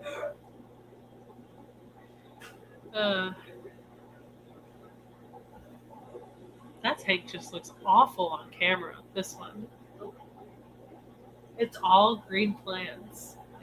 That just looks like algae in the camera. It's so funny to me. They all look really bad in the camera. Like this one looks super cloudy. It's not. I've never really looked at the tanks. One of these we'll have to film and show these. These ones are actually looking really good. These plants are crazy. We planted these like, man, it's got to be like 3 to 4 years now. My room's been running for almost 2. This is at least 3 to 4 years old, and this one's like jam packed. We're gonna have to snip that from the base. Supposedly, if you introduce the opposite sex of water tank, they will. It's a transition that might be interesting to see. What? There's purple sea moss. Yeah. See, in the ocean, there's a lot. Yeah, we have a red moss too. It's okay. It just doesn't even like. I guess it's purple and red. You're right. I just don't find it interesting. It looks kind of ugly to me. It doesn't grow like. I guess if I use CO2, it'd probably do better and probably look prettier. But I'm talking like I want the moss that like fills our tanks up, like weeping moss in a color. That'd be cool. Do scuds eat Java moss? Not that I'm aware of, because I've had all types of plants with scuds outside and they seem to do okay. I don't think that they eat it.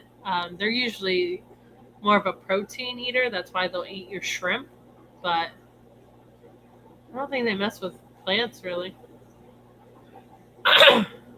Yeah, we have the red moss. We sell the red moss. I forget about it all the time. It's just in one tank. I think we have it in a couple others, but they're like out of my vision that I don't really look at them that often. But I think his looks purple too. I haven't like ever got it to look red.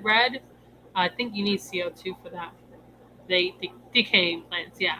Scuds kind of clean up the tanks, kind of like isopods will. They'll eat decaying stuff. They devastate your moss? That's crazy. That's crazy. I wonder why. I'm going to have to do an experiment now. We don't keep scuds. We try to eradicate them. I mean, they go out in our pond sometimes, but I have like our whole pond out there has a bunch of guppy grass and moss in it. So I'll have to try like putting them in a bucket. But would a clown loach eat scuds? Yeah, they should eat scuds.